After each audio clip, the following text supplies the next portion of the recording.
సన్నద్ధత పెంచుదాం. దాడుల్ని ఎదుర్కోవడంపై అన్ని రాష్ట్రాల్లో రేపు మాక్ డ్రిల్. సురక్షితంగా ఉండడంలో ప్రజలకు శిక్షణ ఇవ్వండి. రాష్ట్రాలకు కేంద్ర హోంశాఖ ఆదేశం. ప్రధానమంత్రి రక్షణ శాఖ కార్యదర్శి భేటీ. పాక్కు మరో ఆనకట్ట నుంచి మరి నీరు ఎందుకు వేద ఇంకో క్షిపణిని పరీక్షించిన తయారీ దేశం. దౌత్య యత్నాల్లో ఇరాన్. మేం పాకిస్తాన్ పక్షమే. చైనా.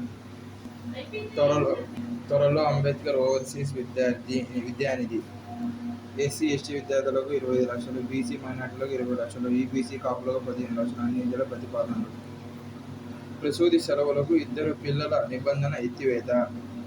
సింహాచలంలో 6 ఇంజనీర్లపై వేటు. గుత్తేదారు 2 ఇంజనీర్లపై క్రిమినల్ చర్యలు. మరో 4 ఇంజనీర్ల సస్పెన్షన్. ఆలయ ఈవో పైన వేటు. చందనోత్సవ వేళ గోడ కూలిన ఘటనపై త్రిసభ్య కమిటీ సిఫార్సు.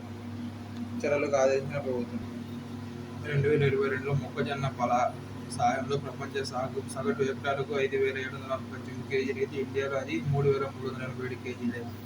తృణధాన్యాలు, పప్పులు, సోయాబీన్ తదితరాలను ఇదే దుస్థితి నెలకొంది. మరోవైపు పంటల సాగులో వైవిధ్యం కొరవడంతో పప్పులు, పాట నూనెల కోసం ఇప్పటికీ విదేశాలపై ఆధారపడాల్సి వస్తుంది. ఈ నేపథ్యంలో 2030 నాటికి 50 లక్షల హెక్టార్ల మేరకు వరి సాగు విస్తీర్ణాన్ని తగ్గించి ఉత్పత్తిని మాత్రం కోట్ల వరకు పెంచుకోవాల్సిన అవసరాన్ని కేంద్ర వ్యవసాయ పరిశోధన విద్యాభాగం DARI గుర్తు చేస్తుంది. గోధుమ విషయంలోనూ ఇదే విధానాన్ని అనుసరిస్తూ సాధారణంగా అందుబాటులో వచ్చే సాగులోనూ పప్పులు, నూనె గింజలను సాగు చేస్తే రైతుకు కలిమి, దేశానికి బలిమి సిద్ధిస్తాయని DARI సూచిస్తుంది. బకాయిల భారం ప్రగతికి శాపం.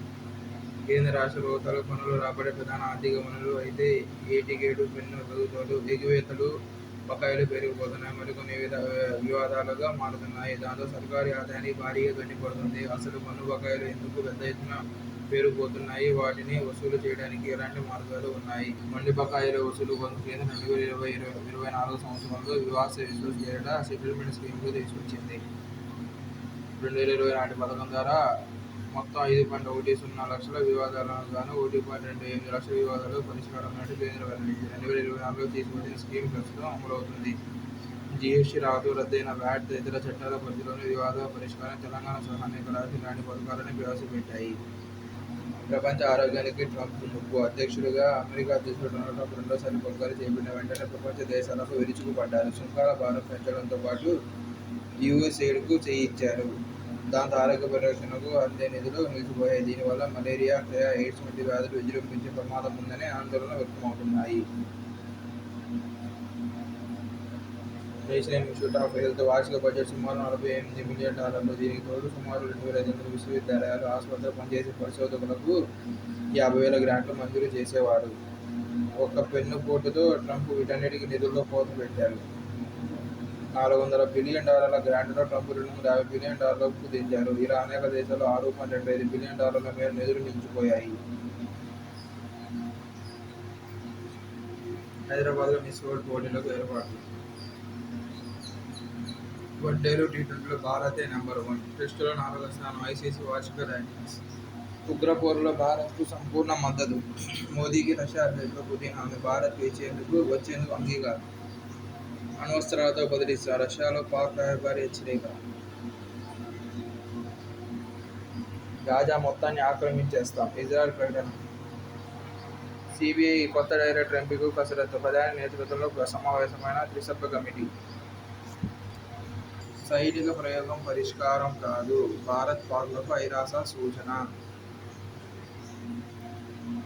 లష్కర్-ఏ-తోయిబాకి నీడలాగా ఉన్న ది రెసిస్టెన్స్ ఫ్రంట్ ఈ దాడికి తక్షణ బాధ్యత వహించింది. తర్వాత పాకిస్తాన్పై ఒత్తిడి పెరగడంతో వారు సైబర్ హ్యాక్ ద్వారా ఈ ప్రకటన జరిగిందని మాట మార్చారు. లష్కర్-ఏ-తోయిబా ఇంతకు మునుపు అమెరికా అధికారికంగా చేసిన ఉగ్రవాద సంస్థల జాబితాకి ఎక్కింది.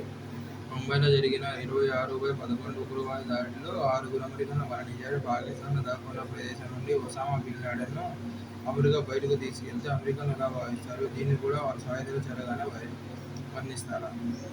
ఫతా సిపాయిని పరీక్షించిన పాక్. పహల్గామ్ ఉగ్రదాడి అనంతరం భారత్లో ఉద్రిక్తతలు నెలకొన్న నేపథ్యంలో పాకిస్తాన్ సోమవారం ఫతా క్షిపణి ప్రయోగాన్ని విజయవంతం పూర్తి చేసింది. భూమిపై నుంచి భూమిపైని లక్ష్యాలను ఛేదించే ఈ క్షిపణి సామర్థ్యం 120 కిలోమీటర్లు. ఇండస్ విన్యాసాల భాగంగా ఫతా సిరీస్ ప్రయోగాలను ప్రారంభించినట్లు ఆర్మీ మీడియా విభాగం వెల్లడించింది. సినిమాలకు ట్రంప్ సెగ. విదేశాల్లో తీసే 100% సుంకాలు అదే దేశ భద్రతకు ముప్పు. అధ్యక్షుడు హాలీవుడ్ పునరుద్ధరణని వెల్లడి.